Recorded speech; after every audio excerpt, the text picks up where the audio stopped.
kindness is making the effort. Making the effort with the charity, not just waiting for someone to come and ask from you, but to go out your way to give charity. Visiting the sick, generally helping others.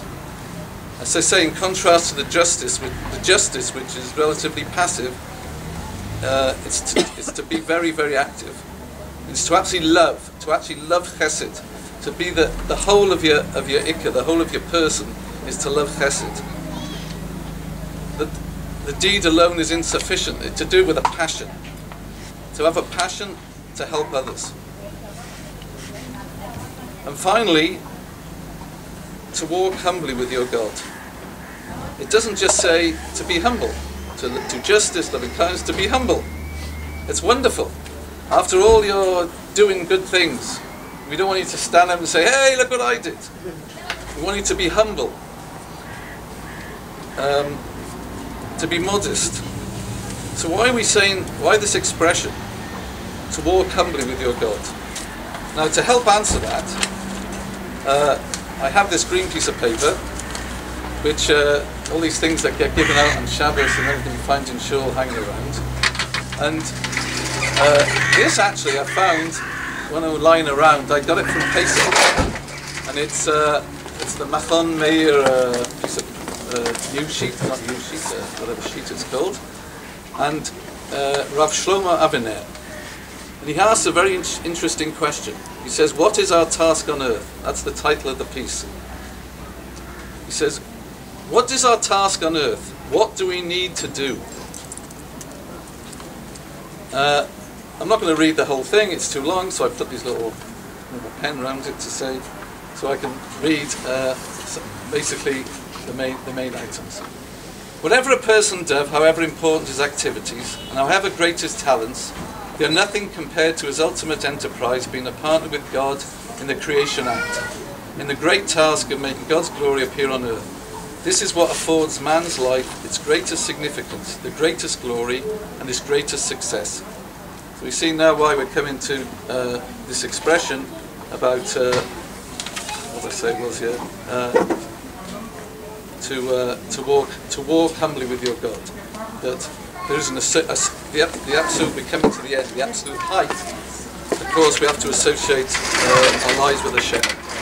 Our sages say God desired to have an earthly abode, meaning an abode within earthly man, an abode within man's deeds, man's character, man's thoughts, man's emotions, and man's pleasure. Idolatry says, be what you are, but we say, be more than what you are. More and more all the time.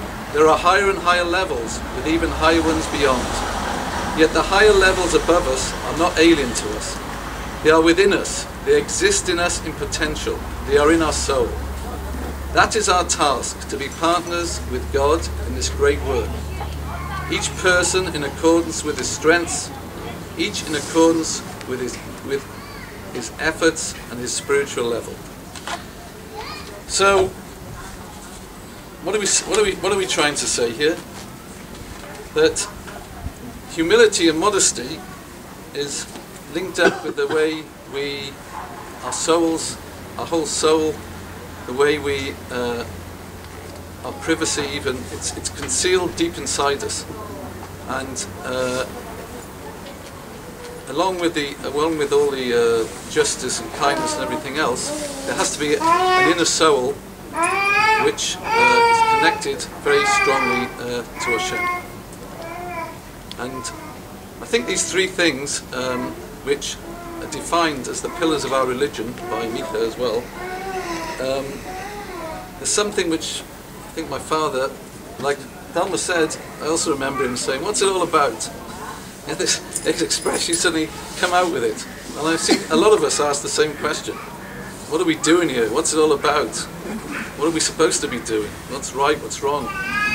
And I think he knew. He kept asking this question, but really knew. He was doing it. He was doing justice. He was doing kindness. His whole life was revolved around working for the community. Sometimes his family suffered. That's true. We didn't see him a lot. He was often, when he was at home, he was doing his books. whatever that meant. My mother said, "Oh, he's doing his books, don't disturb him." He was when he was cooking the books, he was doing his communal work. Well, that was the and as Thelma said, as well, in all those things, he was also loved public speaking, but he was very modest, and he didn't like it. People said nice things, or you could see him go bright purple and cringe in the corner. And I hope he's not cringing at the moment. We're all saying these nice things about him. So everybody can do something. I think he used to say as well that one of the greatest pleasures in life is given to others.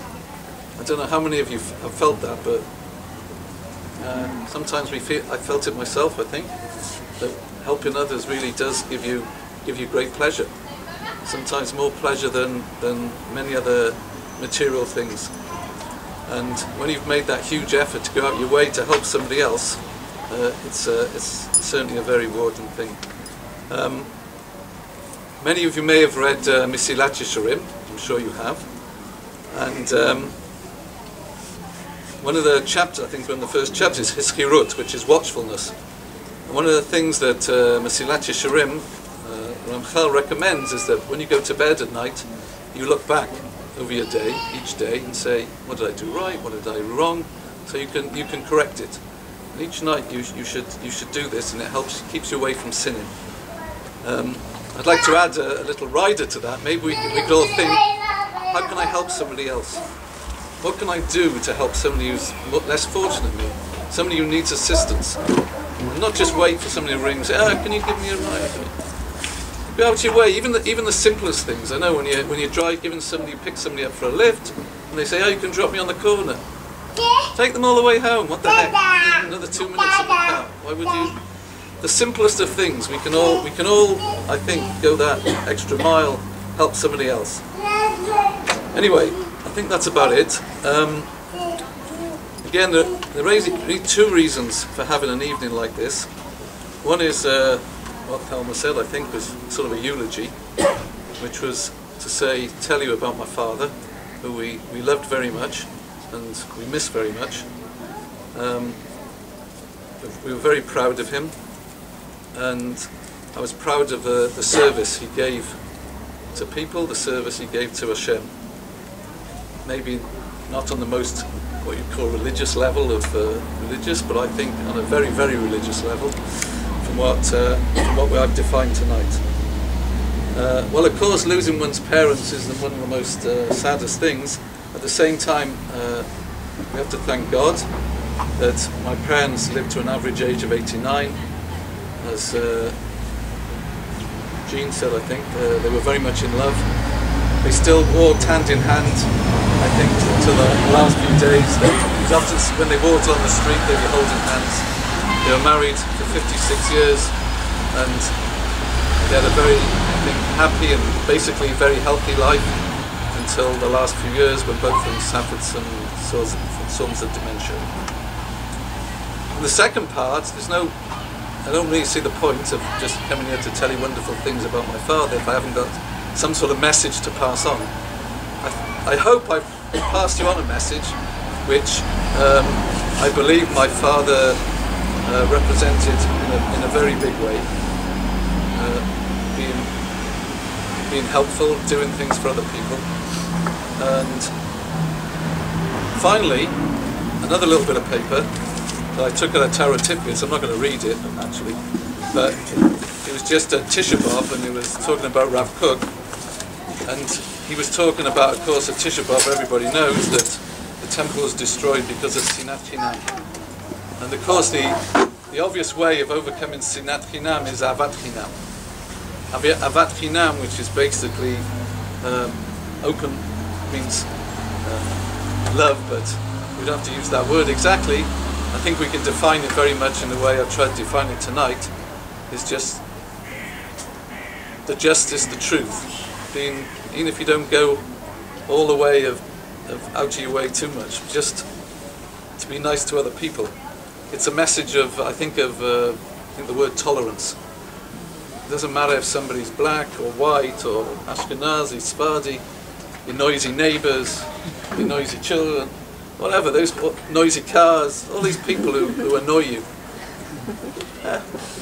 It's not so bad after all. They're human beings as well. They have their own problems, and I think we should all try and be very tolerant and try and help others as much as we can. I think that's the message I want to give over, and I hope my father's listening. If he's not listening, he's doing other things, nice things as well. But I hope we've all learned from you, and once again I just want to finish off with thank you all for coming. It's such a nice crowd here, and I've all the friends, and I really appreciate you all coming, making that effort.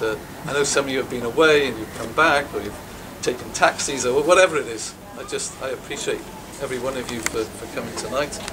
And there's food and drinks. Thanks to Thelma, she did all the there will be l'chaim, there's whiskey and wine. Kaddish. Kaddish, absolutely. Somebody, I will say Kaddish. Just say it. Right. Thank you. There you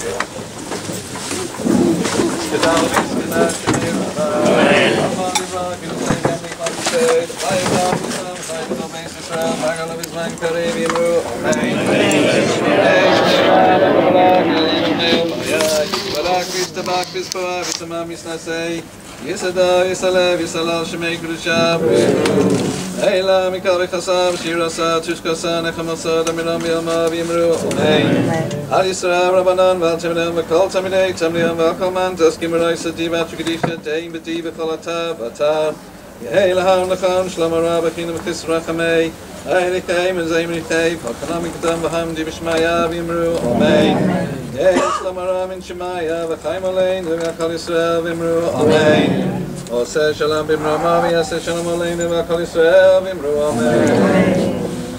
Isn't it wonderful to be in this room? Don't do this in the backyard. There's drinks inside. Everyone's welcome to make a pint, wine. Bring the food outside the plate. How do I turn this here? You're asking me. I can really use a telephone. I'm going to get my pocketbook. Yeah.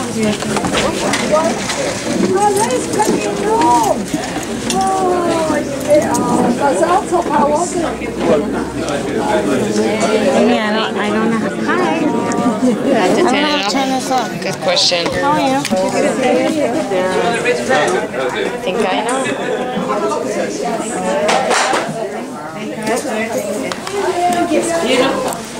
I don't know myself how you turn it off. Hey, who's in the video? Aviados. Hey. Jonathan to phone his wife.